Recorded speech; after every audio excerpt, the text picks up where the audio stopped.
So have you ever wondered what it's like to live in a world where there are aliens, time travelers, and espers? Well, Keon, aka John Smith, lives in that world. Ladies and gentlemen, I am Kevin Ambrose, and here's another anime review for you guys, this time around. The Melancholy of Haruhi Suzumiya. So the Melancholy of Haruhi Suzumiya is about a high school, first year high school student, Keon, who that's not even his real name.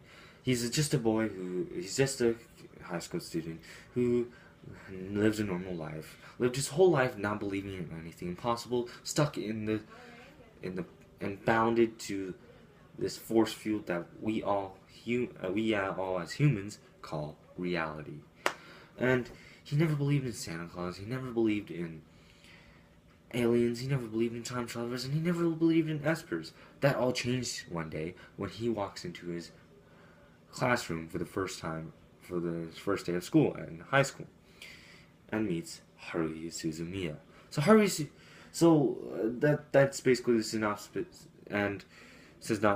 of this anime. But that's the main plot. He meets Haruhi Suzumiya, and his world changes.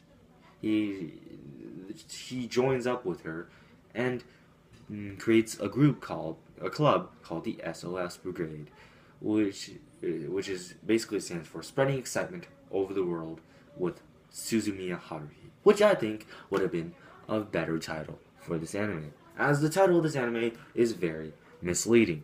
The melancholy, if you all know, pull out a dictionary, melancholy has to do with depression and grief and sorrow.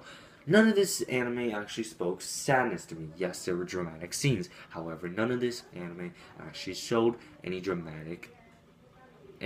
that showed that this anime had drama in it. It really didn't.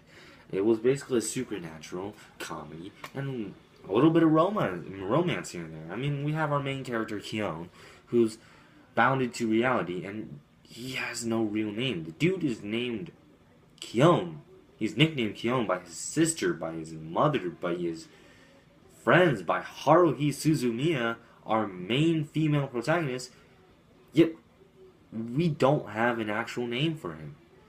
And this anime, unlike most animes, this anime does not have a real antagonist. And that's what most animes like Melancholy of Haruhi Suzumiya is. It doesn't have a true antagonist. Well, obviously, because this is not an action anime. However, it does have some action in it, because the most action you'll see is Haruhi kicking everyone. And this Haruhi is a very weird girl. She's a first-year high school student who believes in aliens, time travelers, and espers. And she loves everything about them, and she loves to discover things. When she was in 6th grade, she wondered why she was just the one person in a stadium filled with hundreds of thousands of people at a baseball park. And before that, she thought she was a special person, but now she realized she was nothing, and she wanted to know what life is.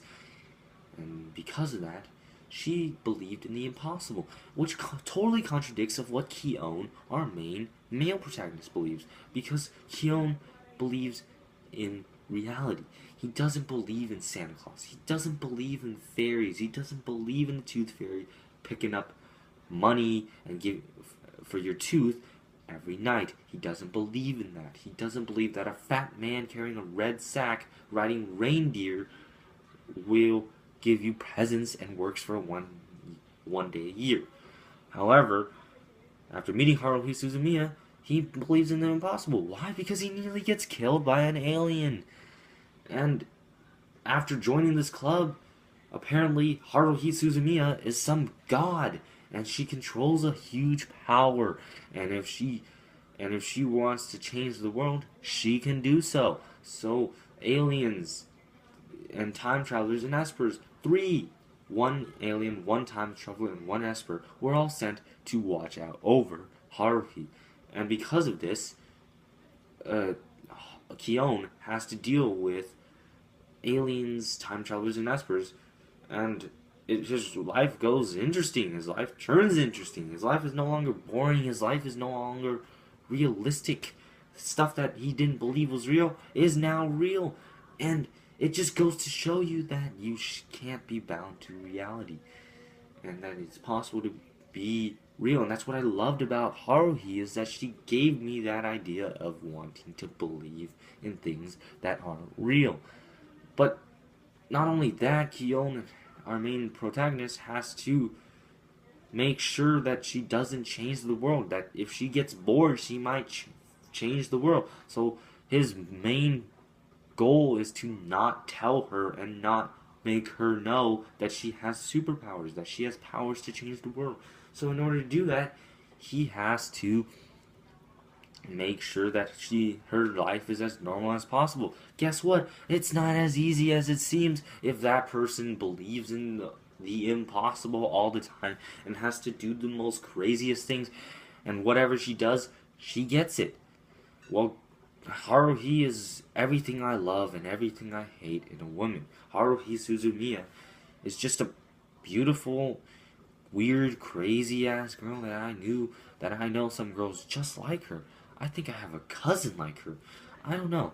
She's just a weird and fun girl, and I had a enjoyable time with her in this series. Another character in this anime is Mikuru Asahina. She's a time traveler. She's actually couple years into the future, so she actually has a future self of her as an adult. Now, this girl, I actually enjoyed her character, and even though she was a little like Orihime, she was a lot like Orihime. Like, literally, if you watch the English dub like I did, she had the same voice actor as Orihime. And what's even more creepier, her personality and her look was literally like Orihime. So, it was really creepy. And I found that really creepy, and it didn't make me dislike this anime any less. I love this anime, actually. It was really enjoyable, but it's very confusing at parts, and if you watch it in order, well, guess what? Yeah, it's better for you to watch it in order, because there are a whole list of episodes that are out of order, and the fact that this studio who made this anime, Kyoto Animation, who also brought you Clannad. That's right, that Clannad masterpiece, man. Clannad greatness. Anyways, Kyoto Animation decided to put this in out of order. Okay, so Japan put this broadcast series out of order, and so season 2 is in order, but with season 2 episodes in the middle, so you can watch it like that. And then there's, of course, the disappearance of Haruhi Suzumiya, which is the movie. Now, that is the best anime movie I have ever seen, but I will do a separate review of that movie later on. However, back onto the topic of this anime. This animation was really good. It was done by Kyoto Animation. It's just what you'd expect out of Kyoto Animation, with animation in the company's name. The animation was amazing. I enjoyed the animation. I love the animation. I love the art style. But this anime was originally meant to sell the light novel series, and that's why I think we might not get a season 3. However, I know that it is quite possible that we will get a season 3 eventually, and I can't wait to see a season 3. That's right, people, there are only 2 seasons.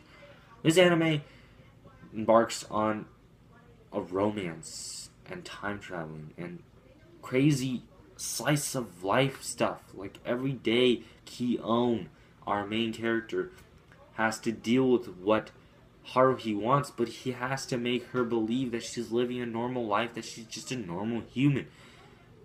And he eventually falls in love with her, and you can tell that. However, people want him to be with Mikuru. Well, guess what, people? He's in love with Haruhi. And I love the dynamic between Ki-on and Haruhi, how they react, and they're just so close. But it's obvious that he's a little perverted to Mikuru Asahina. But come on, people. He's obviously in love with Haruhi. And I just... They added love into there. And in that kiss scene where Ki-on and Haruhi kiss, well, that was one of the best scenes in this whole anime. Especially what he was talking, the way he was telling her stuff, and the way it was being introduced and like slowly, like steadily reaching to that climax. I really enjoyed that scene where they're about to be killed by a giant, and he tells Haruhi that he loves her and kisses her, and I just love that scene. But one of the worst scenes and episodes of this anime was the Endless Eight saga. So the Endless Eight saga, if you guys don't know, are 8 episodes of completely nothing. So it's basically, like the title says, Endless Eight. You just repeat the same events for 8 fucking episodes before they finally change it and end it, and then you go to the next episode and new storyline, regular storyline.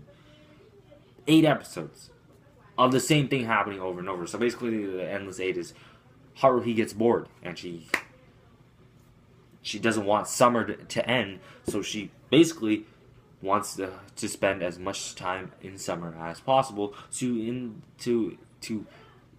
relate to that, you get 8 fucking episodes of the same thing happening each day for 8 episodes, which is in the anime like, I don't know, a couple hundred days. Yeah, it's crazy. So that was actually the worst part of that anime, the Endless Eight saga. However, do I recommend you to watch it overall? Do I recommend you to watch this anime? I do. I'm gonna say, overall, the animation style and art style was really good. The story plot was interesting. It had potential. However, the title was a little misleading. It doesn't really matter. And I think you'll enjoy this anime a lot more if you watch it out of order.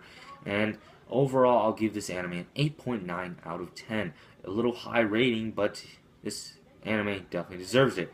And if you enjoy this anime, you should probably petition for a season 3, because this anime needs season 3, and I really love it.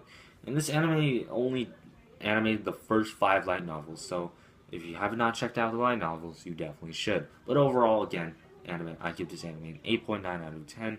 My personal enjoyment was really good, and I enjoyed this anime a lot. This anime had a lot to offer. It offered a complex supernatural storyline, adding with the slice of life and a little bit of action and a little bit of romance in there, and some fan service. Why not? And this anime wasn't very enjoyable, and I definitely suggest you to watch it. And I'm definitely will buy this anime on Blu-ray. But that's all I have for this anime review. Let me know if you guys enjoyed anything I had to say. If you did, drop me a like, and if you could be so kind, subscribe to my channel as well. And if you have any thoughts on what you thought of the Melancholy of Haruhi Suzumiya, please let me know below. I'm Kevin Ambrose, guys. I'll talk to you guys later.